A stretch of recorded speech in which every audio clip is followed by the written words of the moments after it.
Capítulo 16. Facultades del Congreso respecto al Distrito Federal. Punto 96. Origen del Distrito de Columbia en la Constitución norteamericana. La Asamblea Constituyente en Filadelfia había sido hostilizada por un grupo de descontentos sin el auxilio de la autoridad ejecutiva de Pensilvania, por lo que tuvo que emigrar en solicitud de protección.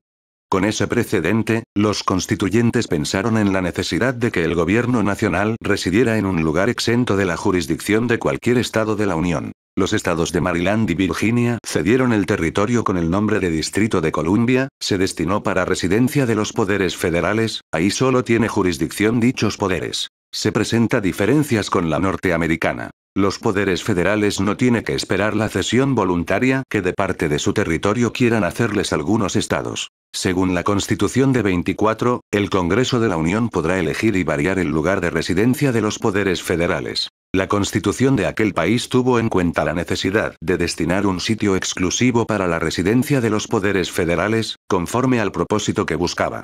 Punto 97. Organización constitucional del Distrito Federal. Es característica de un Estado miembro de la Federación la facultad de autodeterminarse en todo aquello que no está reservado a los poderes federales. La facultad de autodeterminarse se traduce en la de darse una constitución, donde se crean los poderes del Estado y se les dota de competencias. La facultad de darse por sí mismo una constitución no existía en el Distrito Federal, porque los poderes del distrito han sido creados por decisión de la Constitución Federal, expresada en la fracción sexto del artículo 73, actualmente está derogada. Una constitución tiene como objeto organizar mediante la atribución de sus competencias. Anteriormente, la fracción sexto del artículo 73 hablaba de algunas reglas de organización de poderes del distrito, impuestas por el Distrito Constituyente de Querétaro. La ausencia de autonomía del distrito se manifiesta por el hecho de que dicha entidad no puede darse a sí misma su constitución ni elegir a sus autoridades. Punto 98. Su diferencia con la organización de los estados. Los poderes del distrito son análogos por su número, por su estructura y por sus funciones a los poderes de los estados. La diferencia es en que ni su constitución ni sus poderes emanan de los ciudadanos del Distrito Federal, sino de la voluntad del pueblo mexicano y estos mismos que gobiernan. Los poderes legislativo y ejecutivo son federales por su naturaleza, porque son poderes de la Unión. La naturaleza federal o local de las funciones incumben al presidente de la República y al Congreso de la Unión con respecto del Distrito Federal. Las de las facultades de nuestra Constitución concede a la Federación no fueron rescatadas al acervo de las facultades de los estados, porque ningunas tenían esto sobre el distrito ni sobre el territorio por él ocupado. La legislación de un estado solo tiene aplicación dentro de los límites del propio estado. Las normas en su territorio son de dos clases. Primero, valen para el distrito al igual que para el resto del territorio nacional. Segundo, solo tienen vigencia en el distrito. Ambas coexisten entre sí territorialmente, pero se excluyen en razón de la materia. Estamos en presencia de normas de naturaleza federal y de normas de naturaleza local. Punto 99. Desaparición de los territorios federales en 1974. Por la reforma constitucional de 7 de octubre de 1974, fueron erigidos en estados los territorios federales de Baja California Sur y Quintana Roo, eran los dos únicos que subsistían como tales en la Constitución. La reforma se realizó por el constituyente permanente y afectó al artículo 43, donde se describe a los integrantes de la federación, las que se hacía referencia a los territorios. Las modificaciones del artículo 43 se realizó con el fin de sustituir la denominación de territorios federales, por la de estados en relación con las dos entidades de que se trata.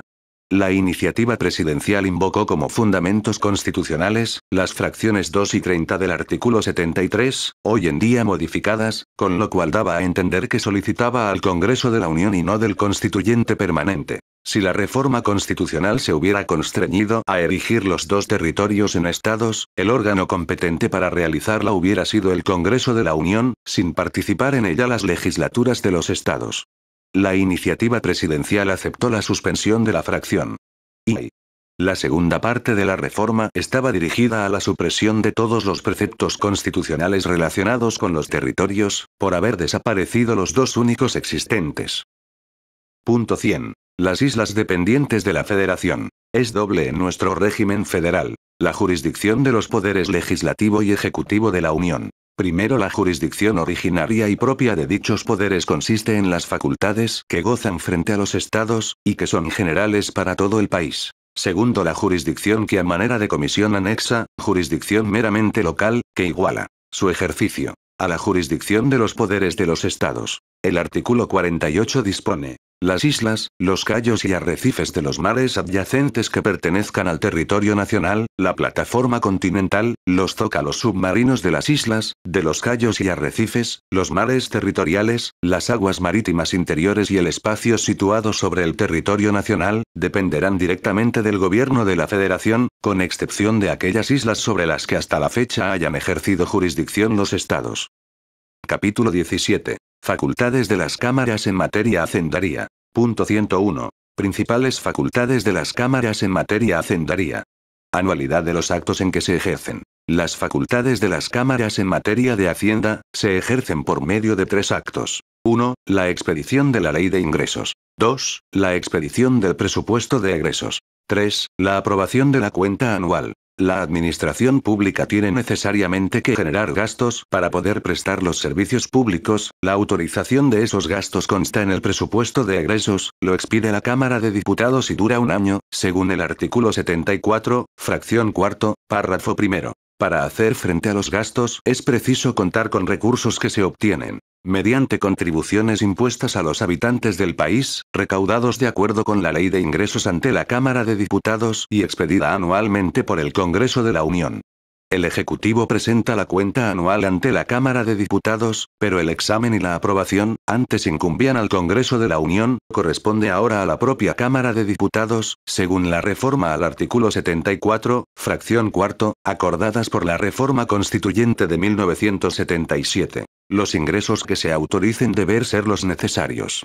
El presupuesto de egresos se resuelven en cifras, la ley de ingresos se reduce a enumerar las fuentes tribunales.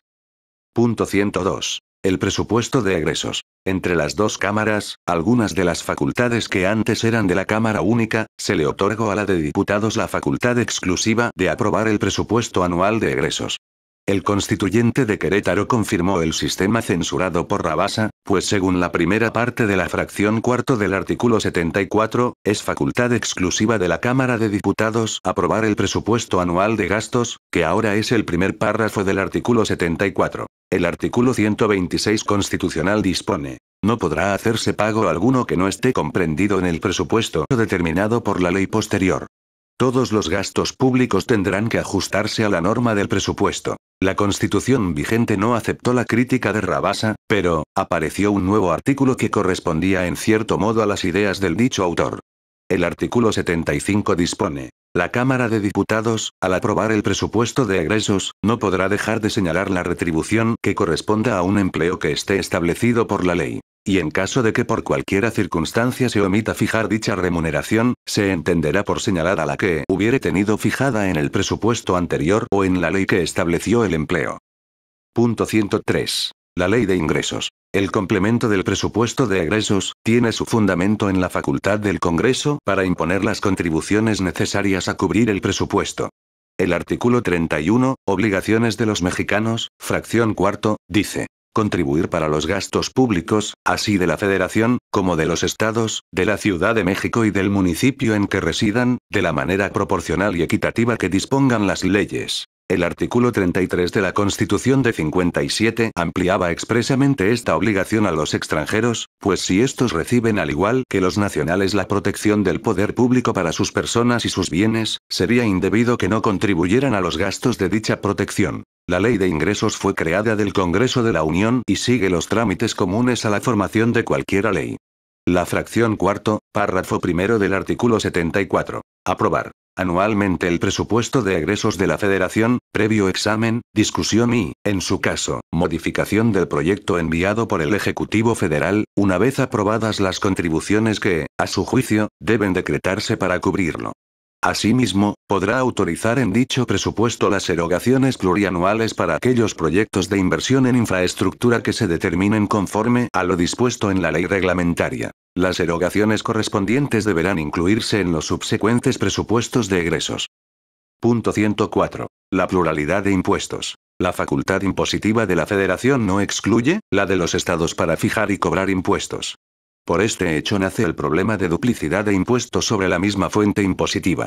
La facultad de la Federación para imponer las contribuciones necesarias a cubrir el presupuesto, está en la fracción séptimo del artículo 73 constitucional. Para imponer las contribuciones necesarias a cubrir el presupuesto. El artículo 120 del proyecto de Constitución presentado ante el Constituyente de 56, decía en relación a los impuestos. Los estados, para formar su hacienda particular, solo podrán establecer contribuciones directas, la Federación solo podrá establecer impuestos indirectos. Las constituciones de 57 y 17 reservaron como privativa de la Federación la facultad de gravar la entrada y salida de mercancías al territorio nacional y su tránsito por el mismo, razón por la cual los impuestos al comercio exterior no pertenecen a los estados, además prohibieron a los estados la emisión de estampillas. La Secretaría de Hacienda convocó 3 convenciones nacionales fiscales. La primera en 1925, iniciadas por el presidente Calles en noviembre de 26. La segunda en 1933. Desarrolló con mayor amplitud la tendencia esbozada. La tercera en noviembre de 47. Reaccionó en contra de la tutela en materia fiscal a que trataban de ser sometidas las entidades federativas. El secretario de Hacienda que llevó a esta tercera convención, presentó como propósito primordial renunciar de una vez por todas al proyecto de distribuir los impuestos entre la Federación, los estados y los municipios. Punto 105. La cuenta pública. La reforma de 1874 a la Constitución de 57, confirió a la Cámara de Diputados la facultad exclusiva la de conocer de la aprobación de la cuenta anual, al igual que conocía de la aprobación del presupuesto. La cuenta pública es un instrumento legal, para comprobar una operación pretérita, es decir, el uso correcto que el Ejecutivo hizo del presupuesto de egresos vigente durante la anualidad anterior. Punto 106. La contratación de impuestos. Imponer contribuciones es el medio más común de recaudar fondos necesarios para hacer frente a los gastos. Sucede que en algunos momentos, se produce un desequilibrio, que impide cubrir los gastos con las contribuciones acordadas. La fracción octavo del artículo 73 constitucional, concede al Congreso la facultad para dar bases sobre las cuales el Ejecutivo pueda celebrar empréstitos sobre el crédito de la nación. Capítulo 18. Facultades del Congreso respecto al comercio entre los estados de la Federación. Punto 107. La facultad federal de impedir restricciones al comercio entre los estados, antecedentes históricos de las alcábalas. La reforma del Imán Tur en 96. La fracción noveno del artículo 73 autoriza al Congreso de la Unión para impedir que en el comercio de estados a estados se establezcan restricciones. Esta disposición no ayuda con el problema de las alcábalas, o con las fracciones de la cuarto a la bi del artículo 117, y el artículo 131. El sistema alcabalatorio causaba perjuicios a la libertad de comercio, pues al gravar las mercancías a lo largo del tránsito erigía barreras fiscales que económicamente solían ser insuperables y recluía los productos en los lugares de producción. Las alcábalas eran utilizadas por cada estado o cada región como medio de proteger sus productos, para lo cual gravaban desmesuradamente la entrada de productos similares de otras regiones. El proyecto de constitución ante al Constituyente de 56, no dice nada respecto a la suspensión de alcábalas, pero en la sesión permanente del 28 al 31 de enero de 1857, presentó el dictamen de la comisión acerca de la petición que solicitaban la abolición de las alcábalas y aduanas interiores. Resultó ser el artículo 124 de la Constitución de 57 de la que se había impuesto dicha petición, declaró abolidas el 1 de junio de 1858 las alcábalas y aduanas interiores en toda la República. José Ives Limantour, daba su definición de alcábala como el gravar la mercancía en su circulación dentro de los límites de nuestras fronteras exteriores. Levanta al efecto un sinnúmero de barreras que entorpecen su movimiento, trastorna por lo mismo, las condiciones de la producción, causa, además al comercio, perjuicios.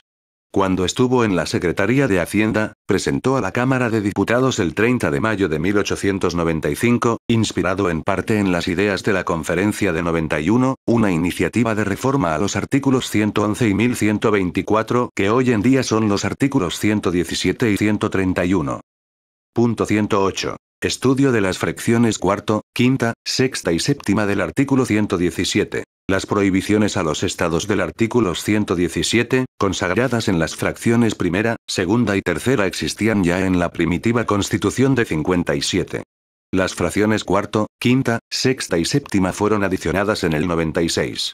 La fracción cuarto dice: Gravar el tránsito de personas o cosas que atraviesan su territorio. Habla del paso de personas o cosas por el territorio del Estado, sin que se queden dentro de él. Fracción quinta. Prohibir ni gravar directa ni indirectamente la entrada a su territorio, ni la salida de él, a ninguna mercancía nacional o extranjera. Impide las trabas a la entrada de mercancías que van a quedarse en el Estado y a la salida de mercancías del mismo. Fracción sexta. Gravar la circulación ni el consumo de efectos nacionales o extranjeros, con impuestos o derechos cuya exención se efectúe por aduanas locales, requiere inspección o registro de bultos o exija documentación que acompañe la mercancía. Este precepto no habla del impuesto en sí mismo, habla de la forma o el método de recaudarlo. Fracción séptima. Expedir ni mantener en vigor leyes o disposiciones fiscales que importen diferencias de impuestos o requisitos por razón de la procedencia de mercancías nacionales o extranjeras, ya sea que esta diferencia se establezca respecto de la producción similar de la localidad, o ya entre producciones semejantes de distinta procedencia. Punto 109. Diferencia entre los sistemas de 57 y de 96. Crítica de uno y otro. Solución según la fracción novena del 73. La Constitución de 57 pretendió abolir las alcábalas, su solución legal se encontraba en el artículo 73, fracción novena decía, que el Congreso tiene las facultades de impedir por medio de bases generales el comercio de estados a estados. Prohíbe de manera general los gravámenes tributarios. Reforma de 96 se borró de la Constitución la palabra alcábala y enumera las prohibiciones estudiadas. Son inconstitucionales las alcábalas prohibidas por las fracciones del 117. Tuvo la ventaja de no haber colocado en la Constitución las principales prohibiciones relativas a las alcábalas. La enumeración de los casos vedados abrió discusiones y autorizó todas las formas alcabatorias no comprendidas en dicha enumeración. La reforma de 96 hizo que casi todas las alcábalas desaparecieron durante la bonanza económica del gobierno de Díaz. Pero después de la revolución aparece nuevamente la época de pobreza económica, lo que causó que se generan la creación de nuevos impuestos, algunos que contrariaban a las prohibiciones del 117. Una solución legal es el artículo 73 constitucional, en su fracción novena, la cual explica que la facultad para impedir que en el comercio entre estados se establezcan restricciones la tiene el Congreso de la Unión. La fracción novena del art. 73 dice: para impedir que en el comercio entre entidades federativas se establezcan restricciones. Fracción noveno. Se deja al Congreso la facultad de vedarlas por los medios que le parezcan mejor. Autoriza impedir todo género de restricciones. Es ejercida por el Congreso, por lo que adquiere un alcance y una aplicación más relevante. Suprimió dos requisitos que señalaba la de 57. Suministra al Congreso las facultades adecuadas para combatir alcábalas, las gabelas y todo lo que signifique restricciones al libre comercio entre los estados. Fracciones del artículo 117. La Constitución prohíbe directamente las formas alcabalatorias. Se refiere exclusivamente y únicamente a las formas alcabalatorias. Punto 110. Su diferencia con el precepto análogo de la Constitución norteamericana.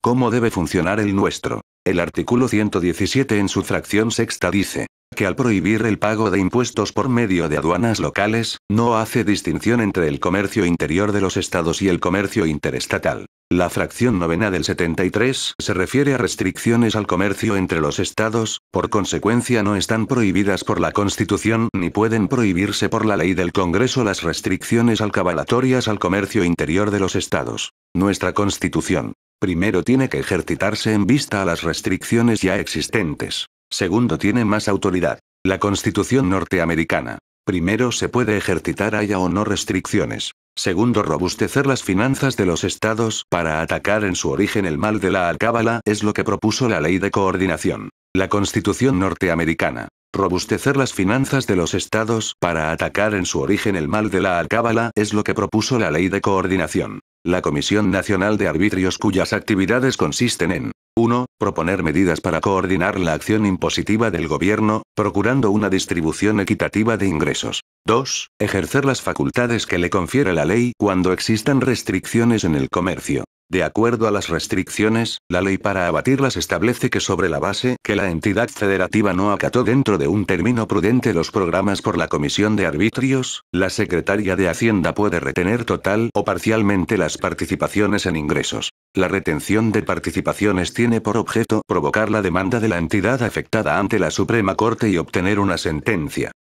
Punto 111. El artículo 131. ¿Puede la Federación establecer impuestos alcabalatorios? Gracias a la reforma de 96 el artículo 131 actual, sustituyó al entonces artículo 124, que consignaba la abolición de alcábalas y aduanas interiores en toda la República. La reforma del artículo 111 hizo que se le agregaran las fracciones cuarta al séptima. En las fracciones sexta y séptima, propuestas en la iniciativa como adicionales al artículo 111 de la Constitución, está comprendida la supresión de las alcábalas de manera absoluta. El artículo 131 se puede entender en tres partes. Primero parte es fiscal y mira al comercio exterior. Segundo parte política interior y no contiene nada fiscal. Tercero, esta parte se agrega por la comisión dictaminadora al proyecto de Limantour, trata el tema de las alcábalas, aunque fue materia de una reforma simultánea a la del 131. La reforma del artículo 86 ratificó la prohibición respecto al poder federal, dispone: solo el gobierno de la Unión podrá decretar derechos de tránsito, pero únicamente respecto de efectos extranjeros que atraviesan el país. Gracias a la reforma de 96 a los artículos 117 y 131, ya no aparece la prohibición de que el poder federal emplee las alcábalas.